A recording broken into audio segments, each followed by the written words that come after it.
कि बावन जो है चमार के सार लागे, आदरणीय अखिलेश यादव जी ने कहा। और वो सबसे बड़े जातिवादी हैं, तो उनकी पार्टी समाजवादी पार्टी जो है वो यादवों की प्राइवेट लिमिटेड कंपनी है। ब्राह्मण आइडेंटिटी प्रोटेक्शन एक्ट बीपा का इस देश के अंदर, इस प्रदेश के अंदर तत्काल गठन किया जाए। उन्होंने जाति छुपा करके ये कृत्य किया। जो सबसे बड़े अपराधी ब्राह्मण वो है जो आरक्षण का जहर पिछले 40-50 सालों से पी रहा है। राष्ट्रीय परशुराम सेना ब्रह्मा वाहिनी के राष्ट्रीय अध्यक्ष विमल तिवारी हमारे साथ मौजूद हैं। सर, आज आपने अभी प्रेस वार्ता की, इस दौरान राष्ट्रीय अध्यक्ष अखिलेश यादव को लेकर कहा जातीय राजनीति कर रहे हैं। वो कह रहे हैं कथावाचकों के साथ बदसलूकी की गई, जिसकी वजह से ये सब हुआ। आप कैसे देखते हैं आप? जी, मैं एक चीज कहना चाहता हूँ कि इटावा की जो घटना है वो अखिलेश यादव जी या जो भी लोग इसको जाति हिंसा या जातिवाद की बात कर रहे हैं, भागवत कथा रामायण कथा कहना किसी का भी विशेषाधिकार है, कोई भी कह सकता है। लेकिन आप ये देखिए कि हमारे समाज के अंदर और इस देश के अंदर जो सनातन देश है, हिंदू धर्म है, उसमें भागवत कथा या राम कथा जब आदमी कराता है तो वो ये सोचता है कि हमने योग्य गुरु से या जानने वाले किसी से कराएंगे जो उसके जीवन का पुण्य का लाभ होता है। अब यहाँ पे जाति छुपा करके अपराध किया गया। इस देश के अंदर जाति छुपाना सबसे बड़ा अपराध है। उन्होंने जाति छुपा करके ये कृत्य किया, जो सबसे बड़े अपराधी, क्योंकि वो कथा का मंच है, भगवत कथा का मंच है, वहां पे उन्होंने बैठने के काम किया, वो सबसे बड़ा अपराध उन्होंने किया। लेकिन इसको जातिवाद में फैला दिया, जबकि जो लोग इस जातिवाद की बात कर रहे हैं घोर जातिवादी हैं। मैं आपके मीडिया के माध्यम से बताना चाहता हूं कि सबसे ज्यादा मुखर विरोध आदरणीय अखिलेश यादव जी ने कहा, और वो सबसे बड़े जातिवादी हैं। तो उनकी पार्टी समाजवादी पार्टी जो है वो यादवों की प्राइवेट लिमिटेड कंपनी है, जिसके वो सीईओ हैं। पहले उनके पिताजी थे, आगे उनका बेटा होगा, इवन उनके भाई भतीजे नहीं है, उसके लिए उनके यहाँ झगड़ा हुआ। तो वो जो पीडीए की बात करते हैं, जिसमें वो कहते हैं पिछड़ा दलित, तो जो पटेल है, जो मौर्य है, कुशवाहा है, दैकार, कधार, कोल, विभिन्न जातियां हैं, न उनके यहाँ वो उस पार्टी के अध्यक्ष बन सकते हैं, न उनके यहाँ वो मौका मिलने पे मुख्यमंत्री बन सकते हैं। लेकिन वो किस देश को जलाने के लिए और इस देश के अंदर सिर्फ और सिर्फ जातिवाद की राजनीति करने के लिए बात करते हैं और कहते हैं, दोष देते हैं ब्राह्मणों को। मैं आपको बता दूं कि इस देश के अंदर 3 बहुमूल्य चीजें हैं, धरोहर जिसको हम मानते हैं, भगवत गीता, वाल्मीकि रामायण और संविधान।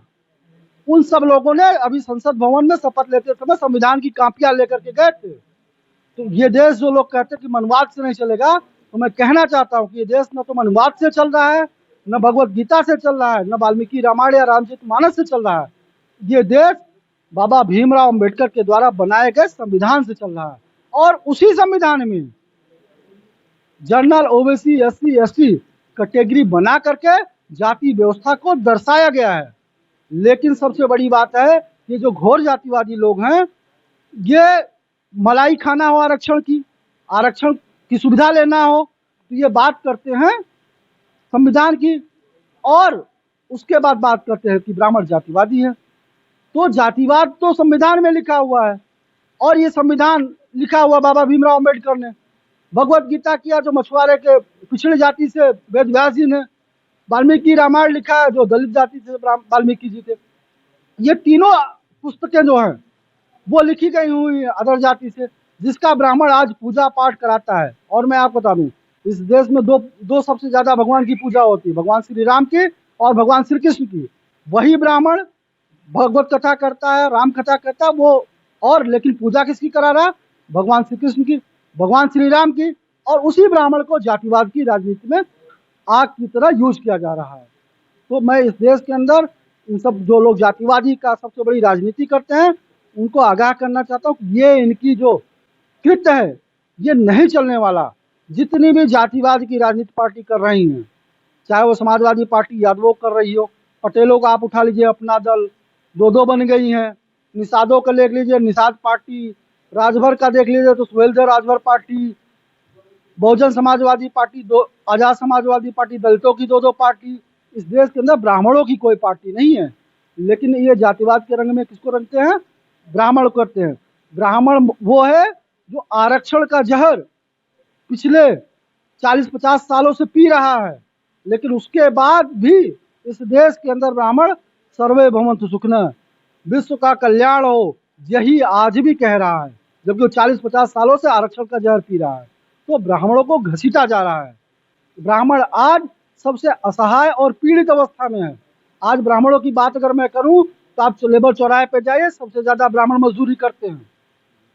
सिक्योरिटी गार्ड की नौकरी सबसे ज्यादा ब्राह्मण करता है, 6,000 8,000 रुपए की नौकरी। किसी अस्पताल में चले जाए, वार्ड बॉय की नौकरी सबसे ज्यादा ब्राह्मण कर रहा है। स्कूल कॉलेजों में चले जाए, स्वीपर और झाड़ू लगाने का कार्य ब्राह्मण कर रहा है। लेकिन इस देश के अंदर जातिवाद के नाम पे घसीटा जाता है किसको? ब्राह्मण को। कई ब्राह्मणों की शिखा उखाड़ी जा रही है, कई ब्राह्मणों को चंदन पे मजाक उठाया जाता है। इस देश के अंदर एक पाखंड दिया जाता नाम कि ब्राह्मण जो काम कर रहा है ये पाखंड है। और बड़े ताज्जुब की बात है कि जो लोग भगवत गीता, राम कथा, भगवत कथा, पूजा पाठ, हवन को पाखंड कहते थे, हमारी जो शिखा है ना, ये शिखा जो है इसको एंटीना बोला जाता है। और इस देश के अंदर, इस प्रदेश के अंदर आज सबसे बड़ी राजनीति उसी एंटीना की हो रही है। हम तो इसको पवित्र मानते हैं, इसका सबसे हमारे शरीर का सबसे अभिन्न अंग है, लेकिन उसको एंटीना कहते थे और आज उसी एंटीना के लिए लड़ रहे हैं। तो इस देश के अंदर जो ये राजनीति कर रहे हैं, ये जो घोर जातिवादी लोग हैं, मैं इनको आगाह करना चाहता हूँ कि ब्राह्मणों को जो यूज एंड थ्रो करते हैं वो करना बंद कर दे। और मैं इस देश की सरकार से और इस प्रदेश की सरकार से मांग करूंगा कि जो ब्राह्मणों को इस तरह से हो रहा है, ब्राह्मणों की बहन बेटियों को सुरक्षा के लिए, ब्राह्मणों की शिखा, ब्राह्मणों के चंदन, ब्राह्मणों की पहनावा की सुरक्षा के लिए ब्राह्मण आइडेंटिटी प्रोटेक्शन एक्ट बीपा का इस देश के अंदर, इस प्रदेश के अंदर तत्काल गठन किया जाए। एक बात और मीडिया के माध्यम से आप लोगों को जोर देके मैं कहना चाहता हूँ, आजकल सोशल मीडिया में आप देखिए कि आपको सबसे ज्यादा मिलेगा कि क्या ब्राह्मण, हर आदमी पूछ रहा क्या ब्राह्मण की लड़की दलित से शादी करेगी। मैं पूछना चाहता हूँ वो बात कहने वालों को से, जो लोग वो बात कहते हैं, क्या यादव की लड़की दलित से शादी करेगी? क्या पटेल की लड़की मुसहर से शादी करेगी? क्या मौर्य कुशवाहा की लड़की धैकार की शादी करेगी? क्या लोहार की लड़की पासी से शादी करेगी? ये लोग कहीं कुछ नहीं करते हैं, खुद तो अपनी पारंपरिक शादियां कर रहे हैं, लेकिन मजाक किसका उड़ाते हैं? ब्राह्मणों को, ब्राह्मणों के बहन बेटी को, इज्जत को सड़कों पर लेकर आते हैं। और मैं आपको एक बात बताऊं, आजकल अगर आप देखिए तो सबसे ट्रेंड में चल रहा है, मैंने आवाज उठाई थी सोशल मीडिया से और मैं कोशिश किया हूँ, कानूनी लड़ाई भी लड़ रहा हूँ। एक गाना बहुत प्रचलित हो रहा है कि बावन जो है चमार के सार लागे।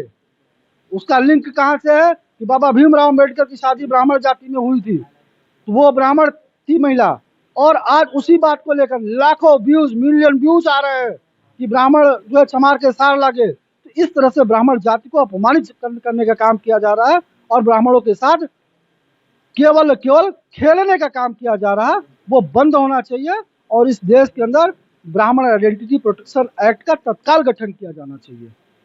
तो हमारे साथ विमल तिवारी जी मौजूद थे, जिन्होंने इटावा कथावाचक मामले पर अपनी बात रखी। न्यूज़ 7 हिंदी के लिए मोहम्मद आमिर, लखनऊ।